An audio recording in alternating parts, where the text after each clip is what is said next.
Hello, and welcome to Midwestern Kitchen. Today we're going to be making vanilla bean ice cream from scratch. If you do not have vanilla beans, you can use vanilla extract as well. I did that for the first batch I made. Turned out really well. I'm going to try it with vanilla beans though, and see if the taste is much different. But I bought these on Amazon. I can link them below the video. So we're going to start out by grabbing the ingredients that we are going to heat up because we are using egg yolks. We are going to have to cook them so that they aren't, the ice cream's not bad. So I'm going to start by adding the milk, vanilla, and vanilla beans and their pods. So I'm going to scrape out the inside into my pan and heat that up to 165. And then I will add the eggs and sugar here and beat vigorously to incorporate them and then cook them again. So we'll start off with adding whole milk to our pan. There's nothing in there. We need 1 3/4 cup whole milk.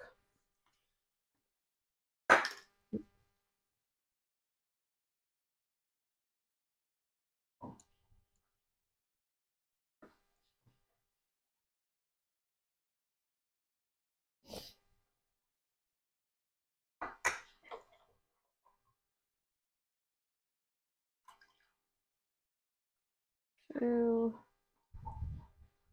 three.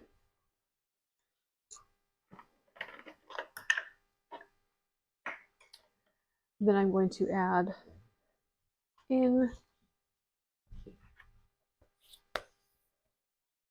the vanilla beans. I'm going to use the knife that I used to cut through the top layer. I'm going to open it and scrape out the insides.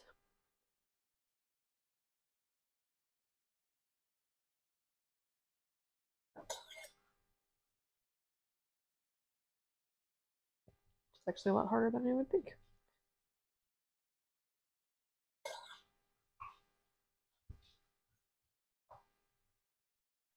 I'm going to get it all over my fingers.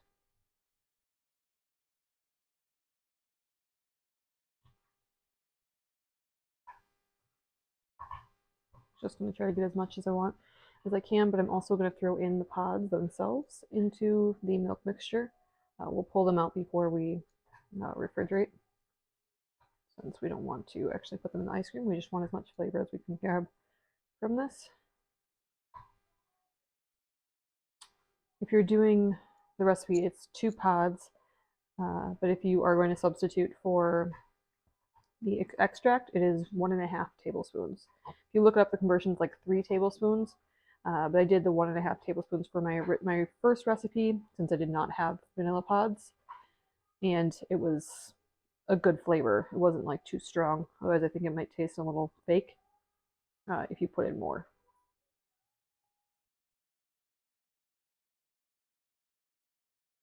Okay, so I got 1 bean, and then I'm just going to stick the pod right in there. Get more flavor out of that. I'm going to peel this one open. I did cut them open.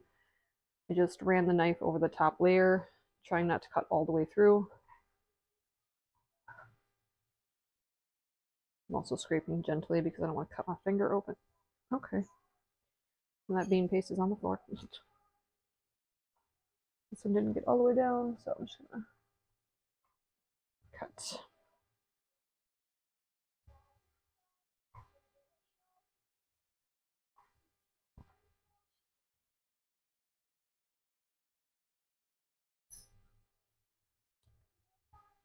And then stick the pot inside and get as much vanilla bean paste, or vanilla beans into this as possible.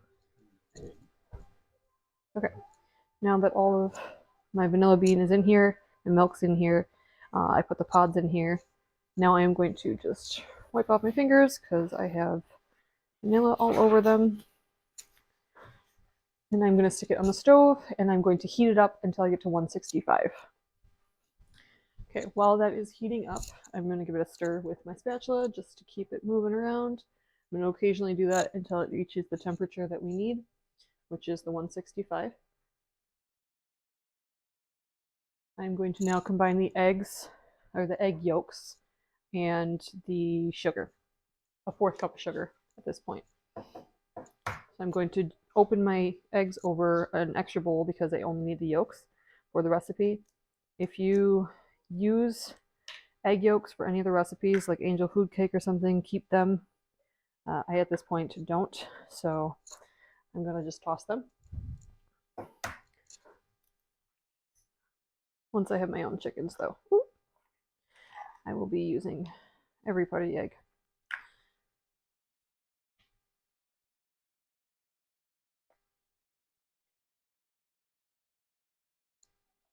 Two yolks, so I'm 5 egg yolks. Ooh, okay. Luckily I didn't break that yolk. I was a little worried I did. It's 3. Oh, nope. Gross.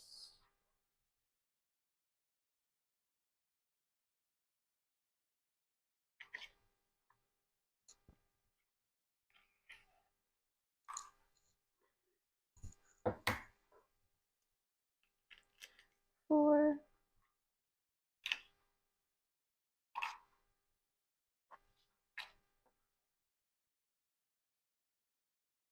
And then 5.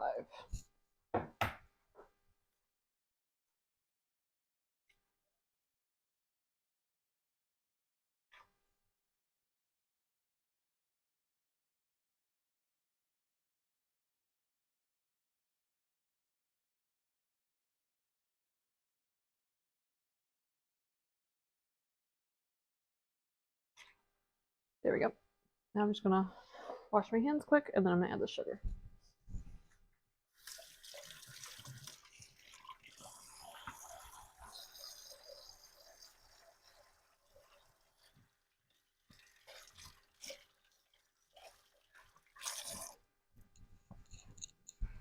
Now that my hands are clean, I am actually going to turn this down. Take the temperature quickly because I don't want it to get too hot. It is already too hot. I'm going to turn it off and take it off the burner. Let that sit for a minute since I have to finish getting this ready to stir that in. So I'm going to add a 1/4 cup of sugar, and then I'm going to whisk it until it's combined.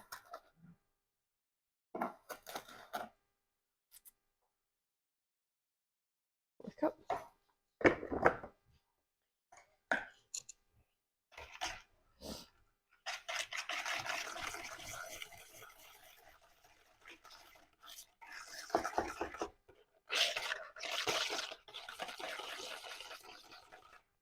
Now it's fully combined. Don't want to over whisk it. So now I'm going to add, I'm going to take the pods out of this, and then I'm going to add it to this and whisk vigorously the whole time I do that. I'm going to use my knife, get the pod out.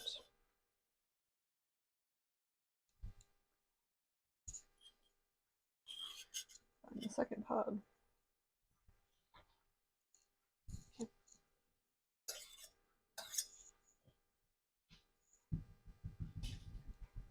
And I'm going to whisk while I stir this in.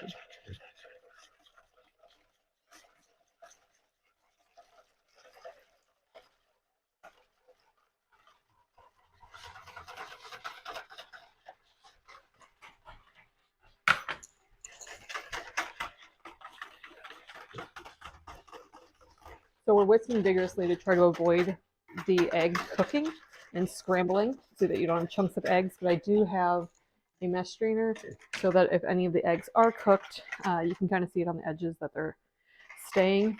They definitely cooked there. I'm going to stick this back on the stove top, heat it back up. Since the eggs were cooled, they were sitting out a little bit, so it shouldn't take as long. So I'm going to let this heat back up.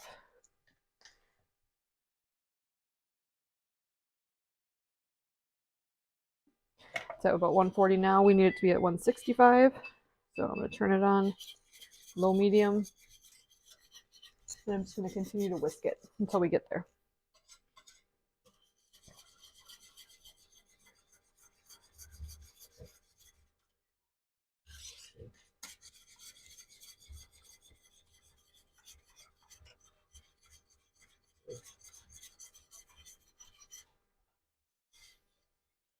I'm gonna stop whisking for just a minute because I'm gonna clean my bowl so that I can put it in here once it's completed, so it can chill in the fridge.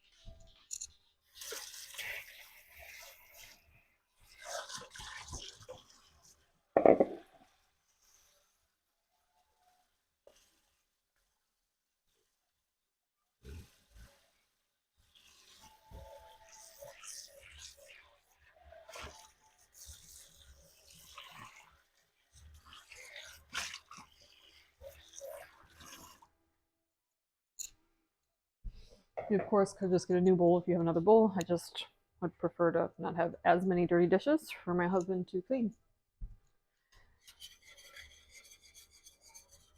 There will already be enough dishes for him to do. We're at 151, so another 14 degrees, and I'll take it off. Because these are not home eggs. If these were eggs that were from chickens that we had, which we will hopefully have in the future very soon, I would not have to cook them. I could use them raw in an ice cream. I don't know that I'm that adventurous yet, so we'll see if I actually do that anytime soon, but this doesn't take very long. It just is, it adds to the chilling process. It's got to cool down before you can then put it in the churner that I have for my KitchenAid.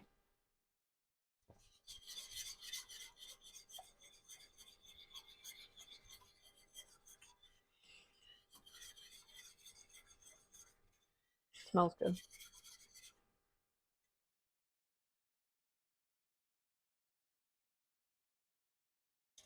About 4 more degrees, and we will be at 165. Then I'll pour it into there, cover it, and stick it in the fridge for about an hour so it can cool. I'll probably stick it in the freezer so it's a little bit faster. And then I will come back to add the other items that we need to add, which is heavy cream, more sugar, and heavy cream, more sugar, and salt. And then once that's all added, we'll put it back in the fridge to chill for 4 hours, and then we'll churn our butter, or churn our ice cream so that it is,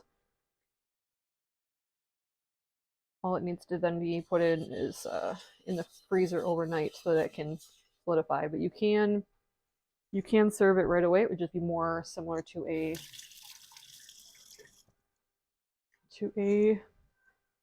soft consistency, more like a soft serve.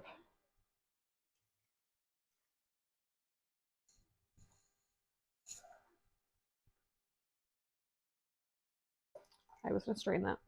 I'm still gonna strain it. I'm gonna put it back in here and then I'll strain.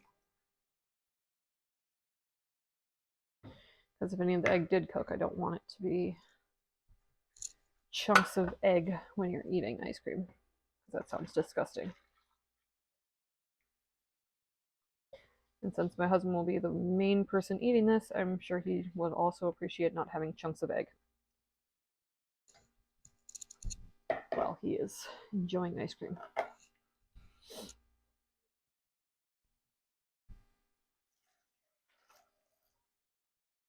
And I'll show you what it all catches in the strainer. Seems like a little piece of the pod, the vanilla pod, broke off too, so it's a good thing I strained it. There we go.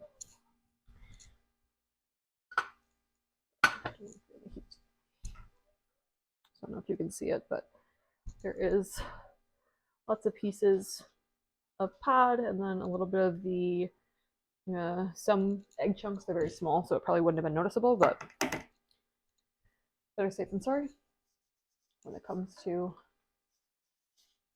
egg consumption. So now I'm just going to cover this and I'm going to stick it in my fridge for an hour. Freezer. I'm going to stick it in the freezer so it goes faster. So maybe about a half hour.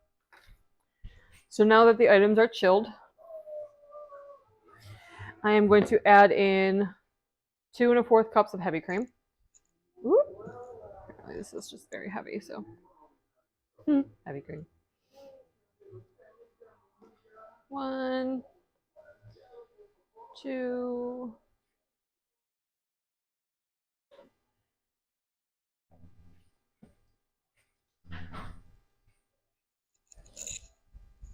And a fourth. You're in video. That's going to be in the video. No.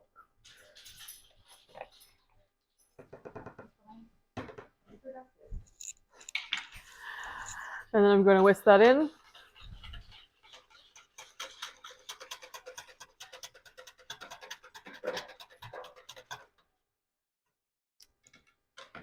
And then I'm going to add 3/4 cup of sugar. Which actually I think I just did. 3/4 cup.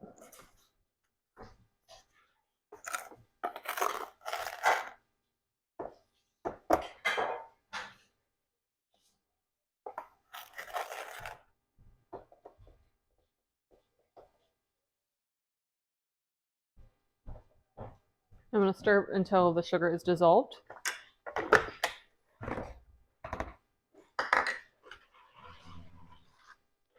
Whisk until it's dissolved, and then I am going to stick a pinch of salt in it.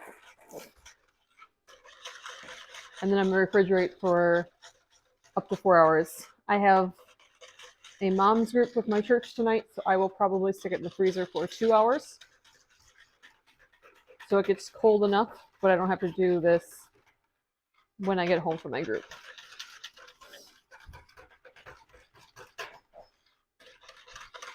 I can still feel a little bit of the grainy salt, but I'm going to add, or sugar, but I'm going to add the salt in now anyways.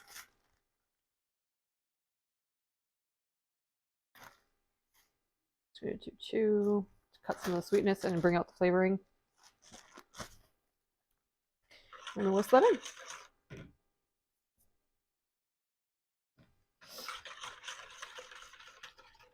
My mama's texting me. She'll check when I'm done. There, I can't feel the grittiness from the sugar anymore, which means it is fully dissolved. So I am going to stick it in the freezer for 2 hours.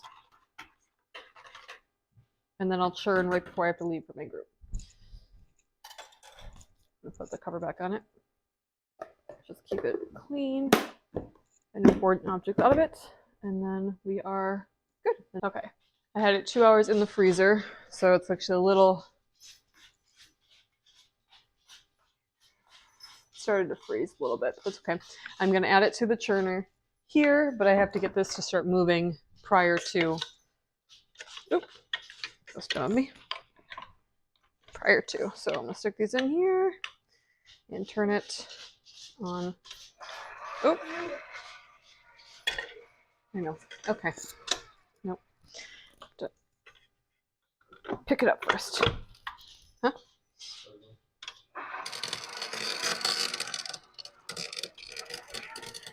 Around half, and then start pouring in.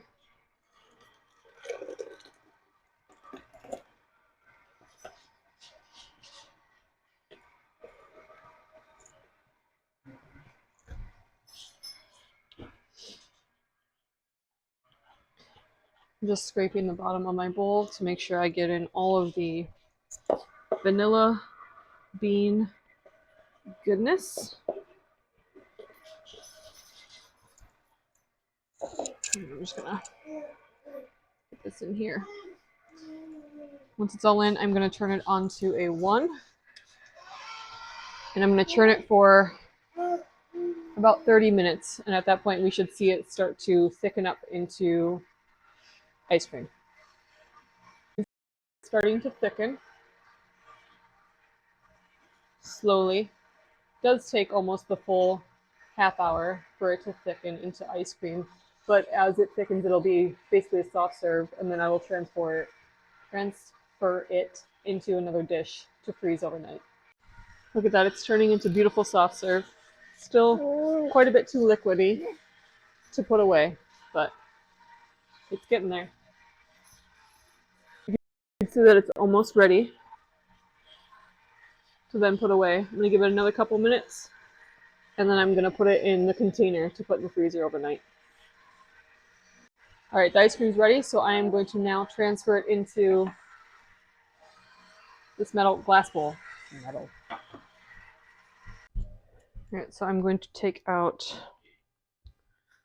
the insert, use my spatula just to get off as much ice cream as I can before I stick it in the sink to wash. Pretty sure it's dishwasher safe, but I like to wash my KitchenAid stuff by hand right away. It's one less thing for my husband to wash, and then I can use it whether or not he's done dishes recently, in case I want to make another batch. Like the last time I made vanilla ice cream, I made mint chocolate chip shortly thereafter because my cousin's birthday. It's her favorite ice cream. To me, mint chocolate chip ice cream tastes like toothpaste. Don't come at me. Everybody's got their favorites. Let's get as much ice cream off that one. Apparently on my thing too. Tastes good. Got my fingers. Just gonna. And yes, you can see that there's quite a bit of liquid still, melted from the actual churning tool, but that will still solidify into ice cream overnight. So, zero issues there.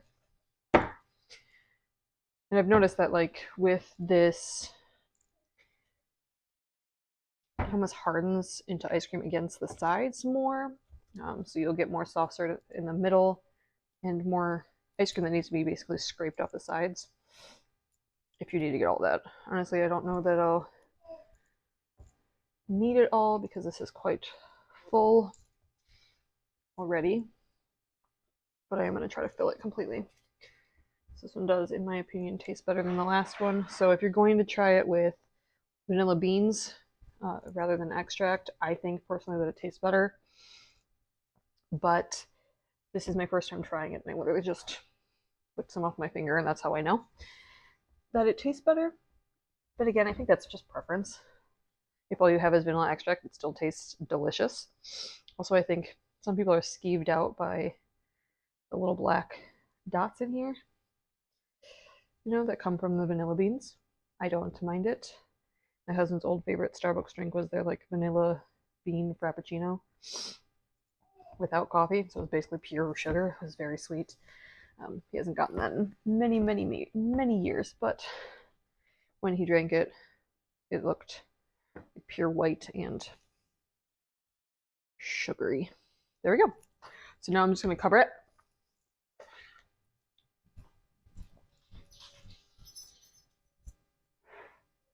And stick it in the freezer. Thank you for joining Midwest Dirty Kitchen. And I hope to see you back when I do paneer cheese next time. Thank you.